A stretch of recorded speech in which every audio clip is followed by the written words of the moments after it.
Hello guys, welcome to my channel Indira సంపంగి. So మరి early morning లేవగానే ఎంతో మార్నింగ్ లేవాలంటే చాలా చిరాకేస్తుంది. అయినా కూడా తప్పదని చెప్పేసి మరి లేవాల్సి వచ్చింది. కానీ ఎర్లీ మార్నింగ్ వ్యూ అయితే చాలా బాగుంటుంది. మరి నేనైతే ఎర్లీ మార్నింగ్ వ్యూని ఎంజాయ్ చేశాను ఈరోజు.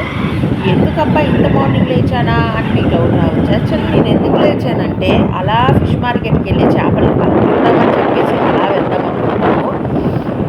సో మార్నింగ్ అయితే చాలా బాగుంది. రోడ్లు అయితే విశాలంగా ఉంది. నాకు ఇలా ఉంటే మబ్బుగా ఉండి ఇలా రోడ్లు ఉంటే చాలా నచ్చుతుంది. మరి నేనైతే చాలా బాగా ఎంజాయ్ చేశాను. అక్కడ హోల్సేల్లో మార్కెట్ కనబడింది, బట్టల మార్కెట్. సో ఆ బట్టల మార్కెట్ కూడా దాన్ని కూడా అలా టచ్ చేసాము. కెట్టికెళ్ళకి రైలు కూడా మాకు హాయ్ చెప్పింది. మేము దానికి కూడా హాయ్ చెప్పాం. కెట్టికెళ్ళకి వచ్చేసామన్నమాట. పాపం చేపలు పలకరిద్దామని చెప్పేసి వెళ్ళేసరికి అవన్నీ పాపం చచ్చిపోయి ఉన్నాయి, చంపేశారు పాపం. అదిగోండి పడి ఉన్నాయి అన్నమాట. అలాగనే నాకు ఇష్టమైన చేప అయితే ఇదే, ముళ్ళు ఉండదు కాబట్టి.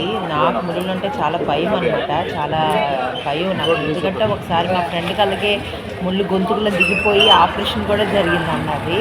ఒకసారి ఒక సందర్భంలో కలిసి ఆపరేషన్ అయిందని చెప్పేసి అన్నమాట. ఎందుకు అలాగ ఆపరేషన్ అయిందంటే ఇలాగ చేప ముళ్ళు వెళ్ళిపోయింది గొంతుకులోకి. దానివల్ల తీయడానికి ఇబ్బంది అయ్యి ఆపరేషన్ చేయాల్సి వచ్చింది. కనబడలేదు, అందులో ఇరుక్కుపోయిందని. అప్పటి నుంచి నాకు ముళ్ళు చేపలంటే చాలా భయం. ఇంకా ఇది చూడటానికైతే తెనే పీతలే, కాకపోతే చూడటానికి తేలిలా ఉన్నాయి. నాకైతే చాలా భయం వేసింది, కుట్టుతాయేమో అన్నట్టు. అసలు ఎంత భయంకరంగా ఉన్నాయంటే ఈ తేళ్ళు, పీతలు సారీ.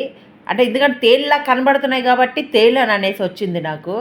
అసలు ఈ పీతల్ని నేనైతే, ఈ నల్ల పీతల్ని అయితే నేను చూడలేదు. నల్ల తేలుల్లా ఉన్నాయన్నమాట ఇవి. చూడటానికైతే భయంకరంగానే, అసలు బాబాయ్ తినడానికి కూడా ఇంట్రెస్ట్ కలగలేదు.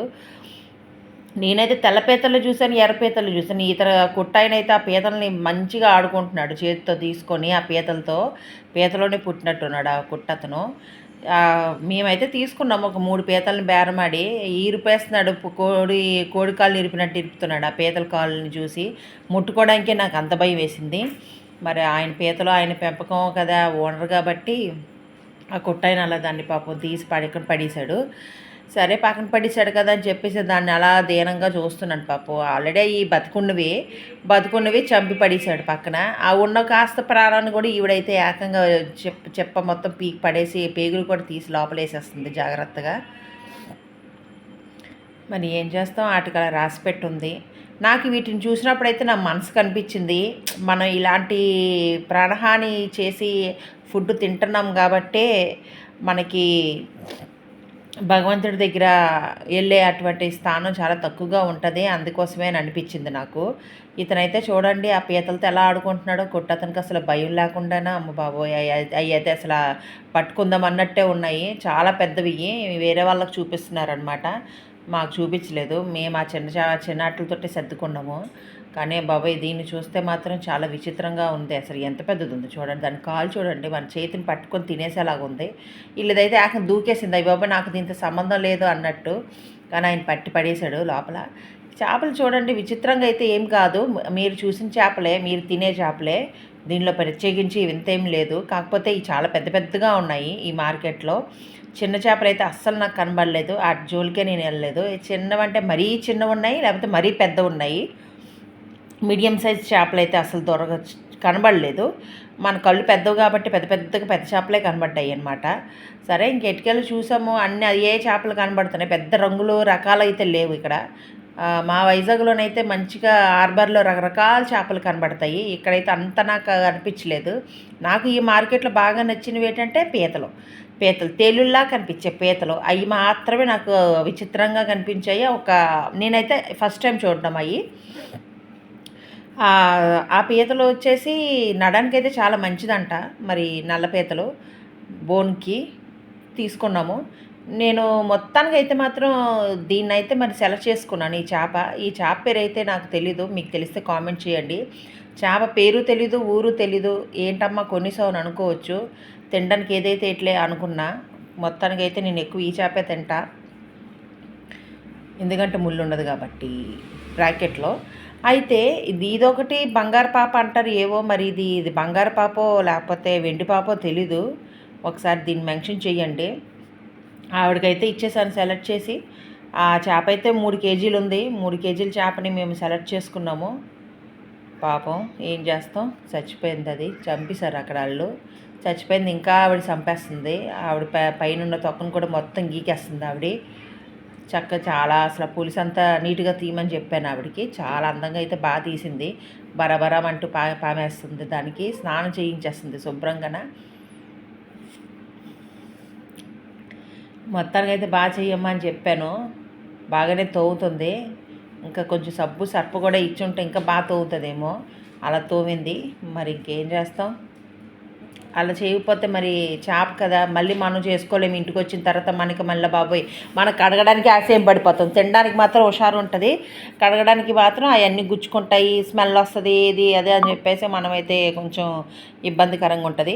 కానీ ముఖ్యంగా ఏంటంటే చేపలు వారానికి ఒకసారి ఖచ్చితంగా తినాలండోయ్. ఎందుకంటే చేపల్లో ఒమేగా అనే ఒక విటమిన్ అనేది ఉంటుంది. సో ఆ విటమిన్ చాలా మంచిది చేపలకి. నెక్స్ట్ ఇంకోటి ఏంటంటే హార్ట్ పేషెంట్లు కూడా చేపలు చాలా మంచిది. ఎందుకంటే అదే చెప్పాను కదా, ఒమేగా అనేది చాలా మంచిది అని చెప్పేసి బ్రెయిన్కి కానీ బాడీకి కానీ స్కిన్కి కానీ. స్కిన్ అయితే మా అమ్మగారు చెప్తా ఉంటారు ఎప్పుడూ, మా మమ్మీ చేపలు తినడం వల్ల స్కిన్ అనేది చాలా బాగుంటుంది, షైన్ ఉంటుంది, మాయిశ్చర్ లెవెల్స్ అనేది ఉంటుంది అని చెప్పి అంటారు. ఎందుకంటే చేపలో ఒమేగా ఉంటుంది కాబట్టి ఆ మాయిశ్చర్ లెవెల్స్ ఉండడం వల్ల మన స్కిన్ అనేది ఎప్పుడు షైన్ ఉంటుందని చెప్పేవారు. మా అమ్మగారు ఇప్పుడు లేరు, కాలం చేశారు. ఆవిడ చెప్పే మాటలు మాత్రం గుర్తుండిపోయి. అందుకోసమే పెద్దవాళ్ళు ఉండాలి అంటారు కొన్ని సందర్భాల్లో, ఇలాంటివి మనకి తెలియడం కోసం. పాపం పేక కట్ చేసిందండి ఆవిడకి. ఆవిడ అంత ధైర్యవంతురాలు కాకపోతే పేకలోనున్న పేగులన్నీ కూడా తీసి పైన పెట్టేసింది. మొత్తానికి ఈవిడ బాగా ఎక్స్పర్ట్ లాగా ఉంది చేపలు చంపే దాంట్లో. ఆ కత్తి చూస్తేనే చాలా అసలు దుమ్ముల్ని ఏం కాకుండా చితగ్గొట్టేస్తుంది. ఫస్ట్ ఏం చేసిందంటే చేప ఎక్కడ కరిసేస్తుంది అని భయపడిందో ఏంటో దాని పళ్ళుని కొట్టేసింది ఫస్ట్. చచ్చిపోయిందే తల్లి అనుకున్నా మనసులో. అయినా కూడా దాని పళ్ళుని కొట్టేసి దాని తలనే ముందు నరికేస్తుంది ఆవిడ. అదేదో చేప కరిసేస్తుందేమో అన్నట్టు. చచ్చిందే చంపేసింది. ఏం చేస్తాం. అందుకేనేమో అంటారు ఏంటి, పంతుళ్ళు చాలామంది ఇలాంటి ప్రాణహాని చేయకుండా వాళ్ళు మాంసాహారం అనేది ముట్టకుండా ఉండడం వల్లనే భగవంతుడి దగ్గర ఆ ఒక అభిషేకాలకు కానీ గర్భగుడిలోకి వెళ్ళేటువంటి స్థానం వాళ్ళకి కలిగింది. మనకెందుకు కలగలేదు అనుకుంటాం. ఇదిగో ఇలాగ చంపి తినేస్తే మనకేం కలుగుతుంది. ఈ కలియుగంలో పాపాలు ఎక్కువ అన్నట్టు. తెలియని పాపాలంటే తెలిసి చేసే పాపం ఏంటంటే ఇదే, చచ్చిపోయిన అట్లే తినేయడం అనమాట మనం. అయినా ఏం చేస్తాం, తప్పదు, నోరు కట్టుకోలేం, మనుషులమి, మానవులం కదా, ఆ మాత్రం ఉంటుంది. మరి ఇంకేం చేస్తాం, అంతే. రుచి కోసం, ఆనందపడిపోవడం కోసం ఇలాగా చేస్తున్నాం అనమాట. అందుకే అంటారు దేవుడు వరం ఇచ్చిన పూజారి వరం ఇవ్వడని. దేవుడు మనకు వరం ఇచ్చేస్తాడు, మీరు తినండి ఎలాగైనా ఉంటుందండి. పూజారి మాత్రం ఒప్పుకోడు. ఎందుకంటే లింక్ అలా పెట్టాడనమాట. ఎందుకంటే అతను చాలా పవిత్రంగా ఉంటాడు, ఇలాంటి ఆటలు ఏం ముట్టుకోడు కాబట్టి. మనం ఏంటంటే అన్నీ చడామడ తినేయడమే, కడుపులోకి పడేసుకోవాలి, మొత్తం గ్రైండర్లాగా ఆడించేయాలి కదా. ఆవిడ చూడండి అంత మంచిగా చేప కట్టింగ్ మాత్రం చాలా అద్భుతంగా చేసింది. మరి నా వీడియో మీకు నచ్చిందని నేను అనుకుంటున్నాను. నచ్చితే మాత్రం లైక్ చేయండి, షేర్ చేయండి. ముఖ్యంగా ఈ చేప పేరేంటో మెన్షన్ చేయడం మర్చిపోవద్దు. థ్యాంక్ యూ మై గాయ్స్, ఇంతవరకు నా వీడియో చూసినందుకు. బాయ్.